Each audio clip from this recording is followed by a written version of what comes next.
to the Marley Bird YouTube channel, brought to you by Red Heart Yarns. I'm so excited for this video because I get to tell you about a brand new yarn added to the Red Heart Super Saver line. It is Red Heart Fair Isle. This is a great way for you to do that wonderful Fair Isle look that you might love, but you're not sure how to get. What's neat is the Fair Isle yarn has been dyed in such a way that as you work up your project, the yarn itself gives you the Fair Isle look. In this video, we are going to learn to make the Fair Isle crochet scarf. This is a free pattern available over on redheart.com. It requires 2 skeins of Red Heart Super Saver Fair Isle in any of the shades that you choose to use. It uses a size I or a 5.5 millimeter crochet hook, and you will need a good pair of scissors and an awesome bent tip tapestry needle. Now, as I mentioned, this is a brand new yarn by Red Heart, and it is available in stores, but if you want to make sure that you can get your little hands on it, you're going to want to order it directly from redheart.com. I've put a link to the actual yarn itself and the free pattern in the video description box right down there below. And while you're down there, smash that like button, as my kids say. Grab your yarn, grab your pattern, join me back here. I'm going to show you how to make this super simple Fair Isle crochet scarf. Seriously, it's very easy, perfect for the beginner crocheter out there, and those of you who might want to just try out a simple pattern using the Super Saver Fair Isle. Okay, I'm excited for this.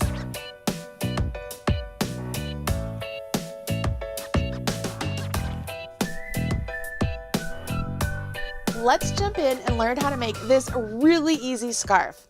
For this pattern, I am going to use the colorway Derby Fair Isle. Derby Fair Isle, that's the colorway I'm using. And because this is a Red Heart Super Saver, it is a center pull skein. Super easy, find your center bit and just pull it out. So I am going ahead and pull out a section here, and we start off with a slip knot.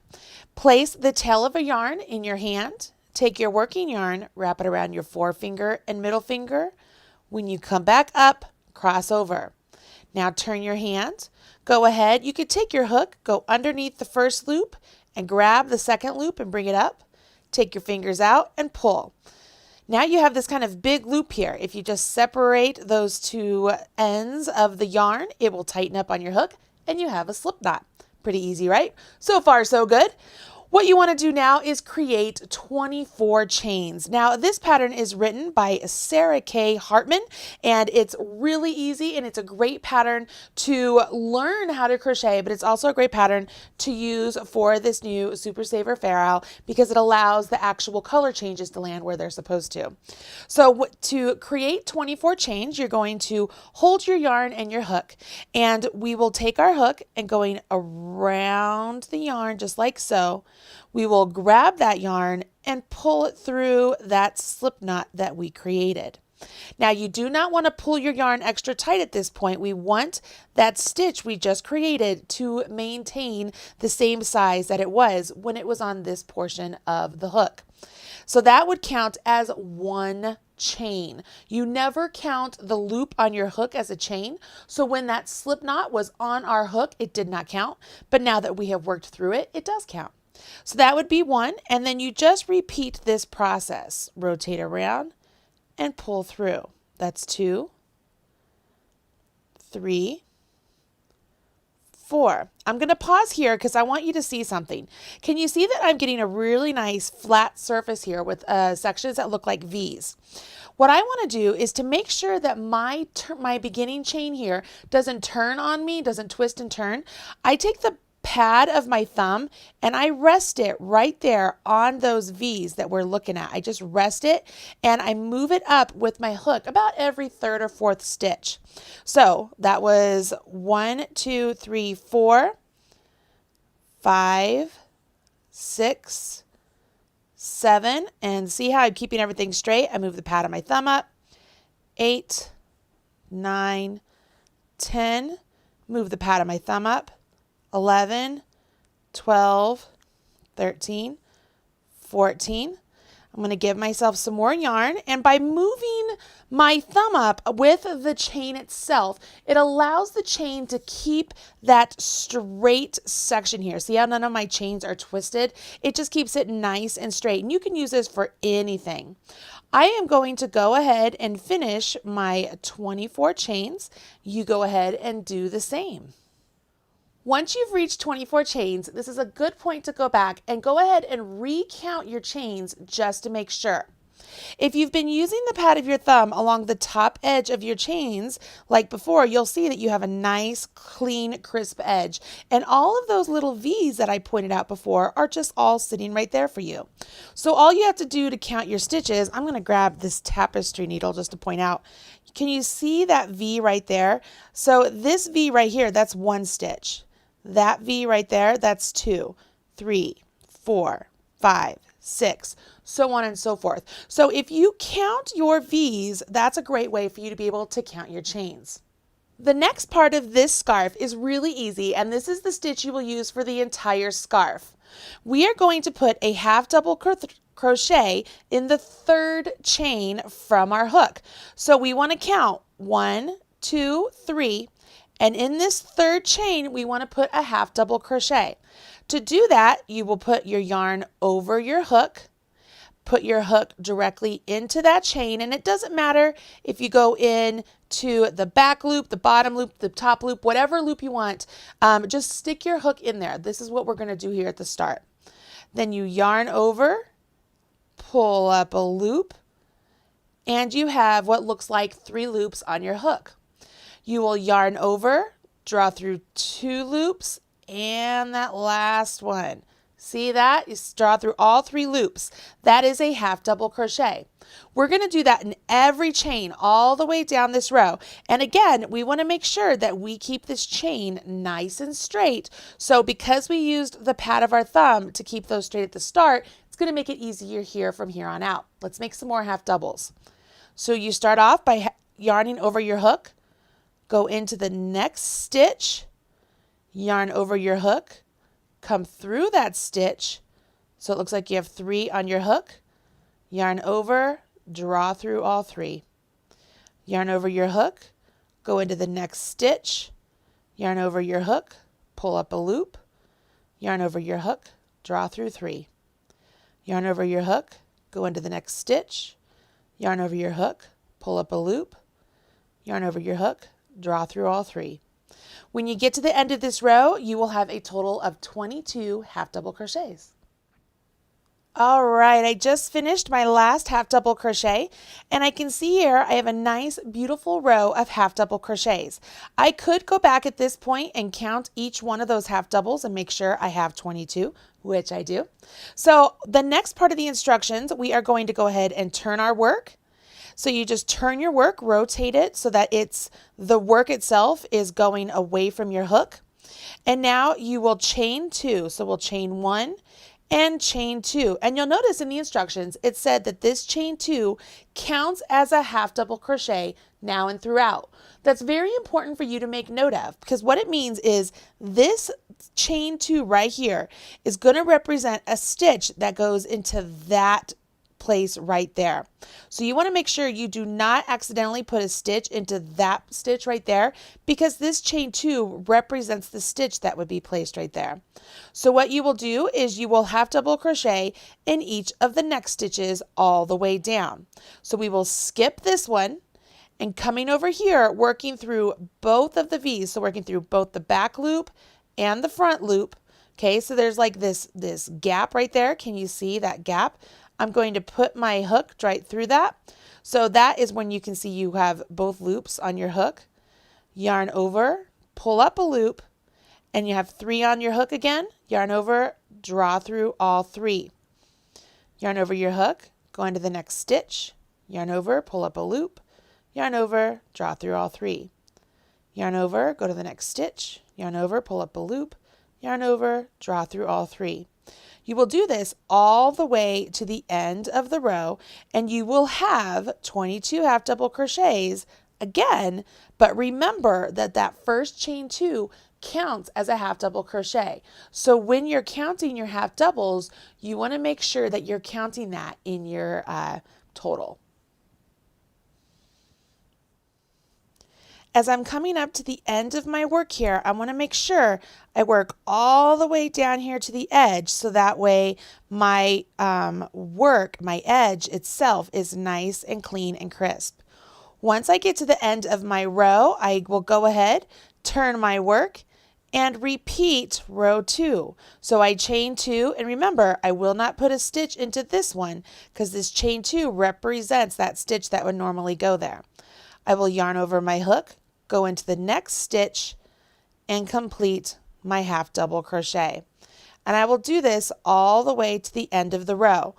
I want to get to the end of this row so I can show you what the end will look like, so that way you are working into the correct stitch at the very end. Then I am going to give you a little tip that will be very helpful, especially to those of you who are beginners and really have trouble knowing what the last stitch is of your row. I'm going to show you how to use stitch markers to make sure that your edges are nice and clean and crisp. Okay, I'm coming up to the end of my row, and like many of you, I get really lost to find what the last stitch is I'm supposed to work into. So I could pause at this point, come back here and count to see how many stitches I have. So I have 2, remember you count this one, so 2, 4, 6, 8, 10, 12, 14, 16, 18, 20, and I need to have 22. So I need to fit 2 more stitches over here. So I know that I need to put 1 stitch right here, okay, so it would be in that stitch right there. And then I need to fit 1 more, which makes sense because that would work into my turning chain right there, my 2 stitches that count as my half double crochet.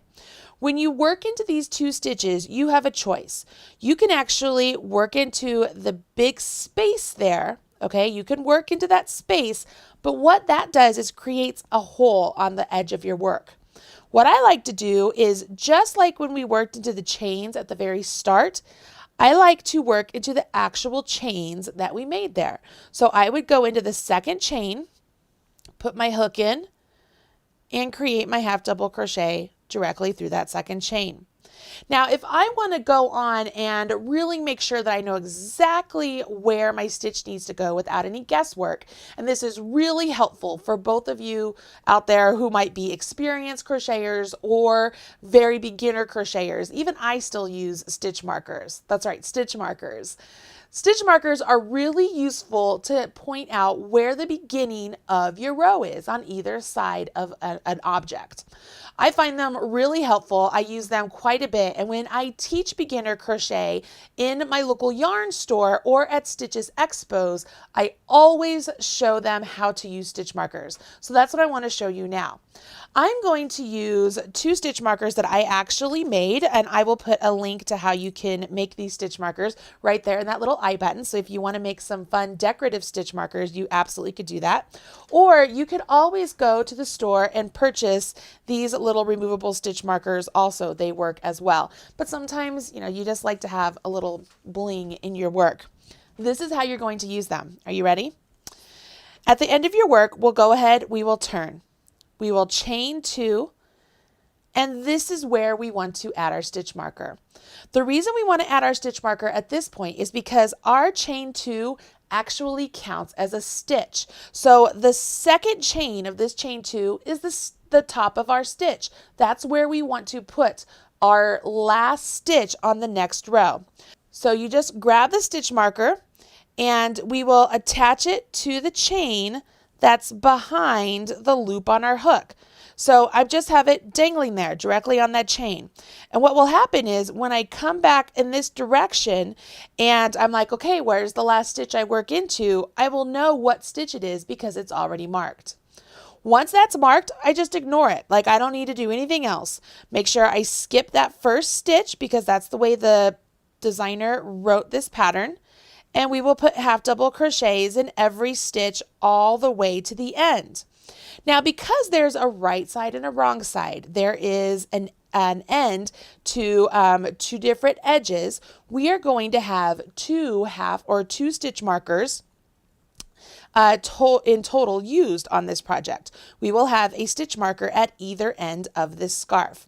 So we will have a stitch marker at the start of the row, every row, okay? But we will move that stitch marker up. Let me show you what I mean.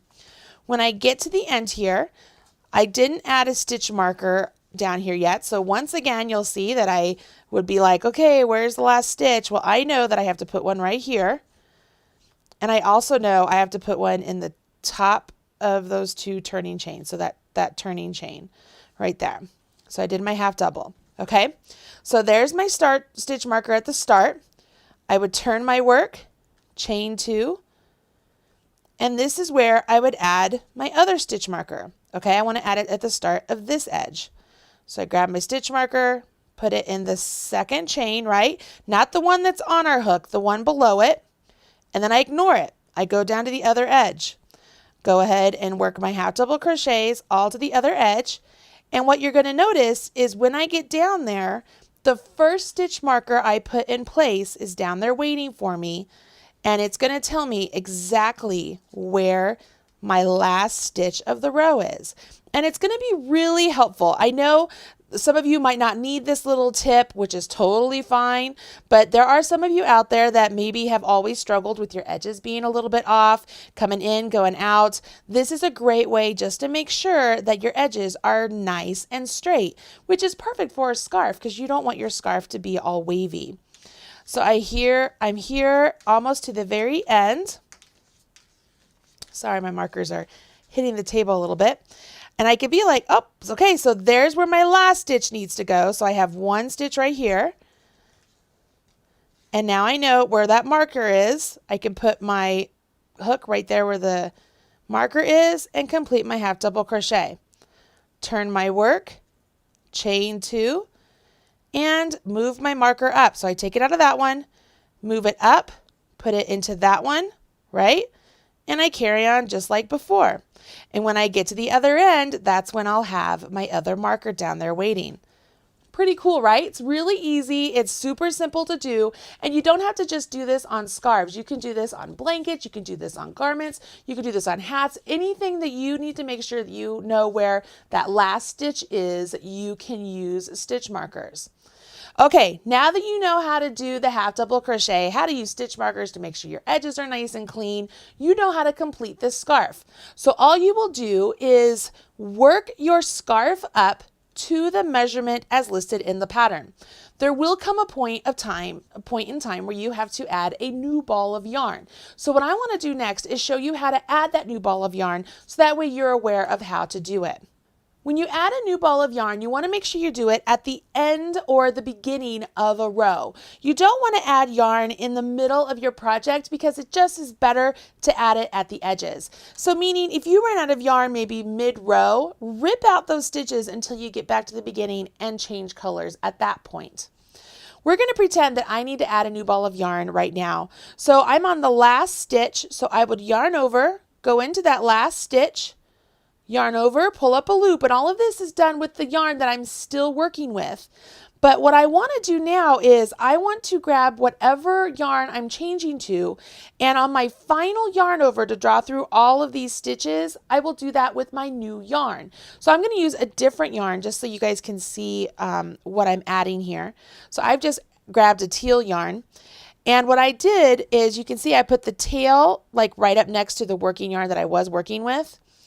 And I will just yarn over with the new yarn and pull that yarn over with the new yarn through all those stitches. What that does is it allows the old yarn to finish off. The new yarn is attached. We turn our work, chain 2, move our stitch marker up if you're using a stitch marker. It's hard to hold everything at the same time. Move my stitch marker up, and then carry on just with my new yarn.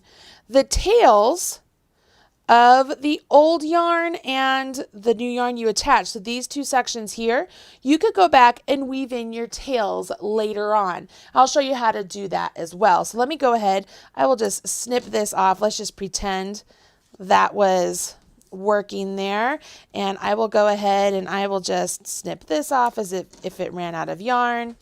All right, so let's say you're at the end of your project. You're like, okay, cool. I have all these tails. I want to make sure I weave them in nicely and they don't come undone, because that is like the worst thing ever, especially if you're wearing it and you made it and you're showing it off, then all of a sudden these tails are poking out, or if you gave it as a gift and all of a sudden the tails start poking out, like that's just no fun. So what you want to do is grab a bent tip tapestry needle. These things are absolutely fantastic. I love them. You will thread your bent tip tapestry needle with the tail of your yarn. Okay, so I just put it in there. And what I want to do is I want to take my yarn and I'm going to go in this motion. I'm going across the stitches. I want to make sure I don't pull too tight. And then I'm going to come back. So see how I have like a little V right there? I'm going to skip over that first one, go into the second and come back. All right, so I just went east and west. Now, what I like to do is I would go east or west one more time, okay? So I would jump over this first and come back. All right, so what that has done, I've woven it in a couple times.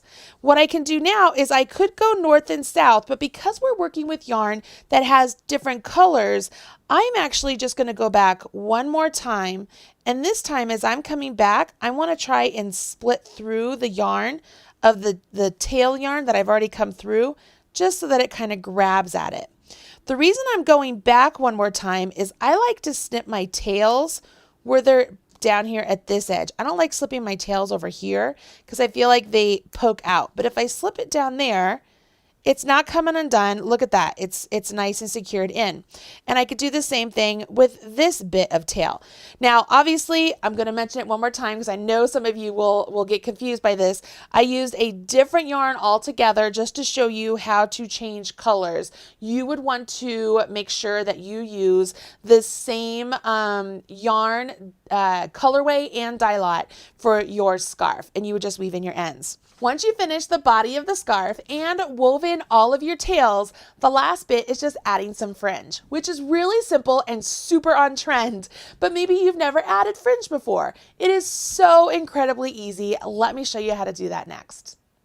When you're making fringe, the first thing you need to do is cut the appropriate number of lengths of yarn.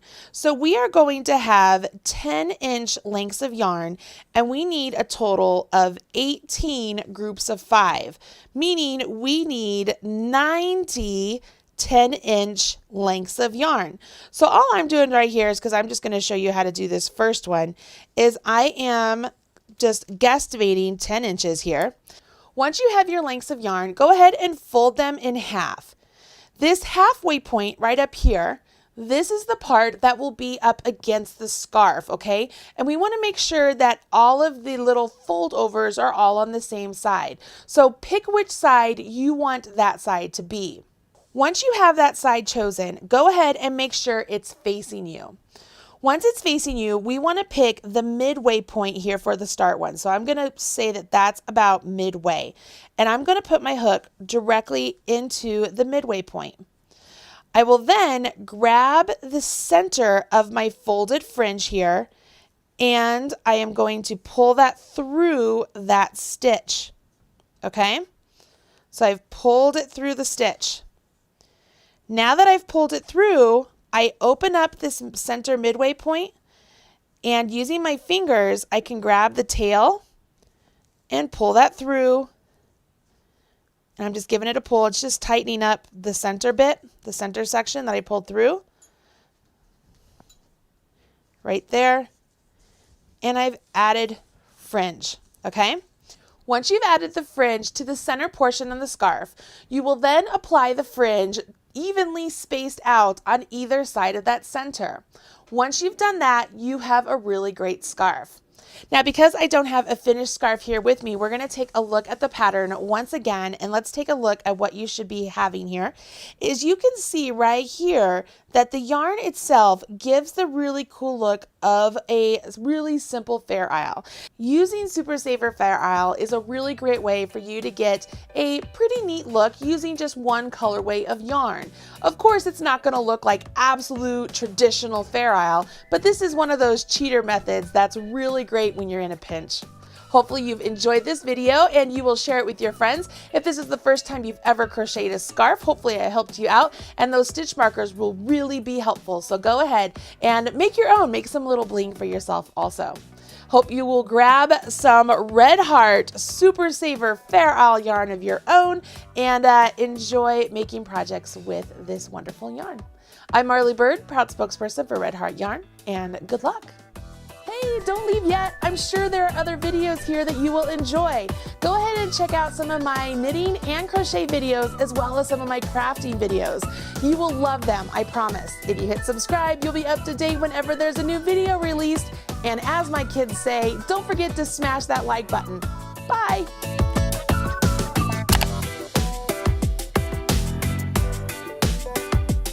Everything you need to know about knitting or crochet can be found right here on the Marley Bird YouTube channel. Learn with Marley Bird. Visit youtube.com/Marley Bird.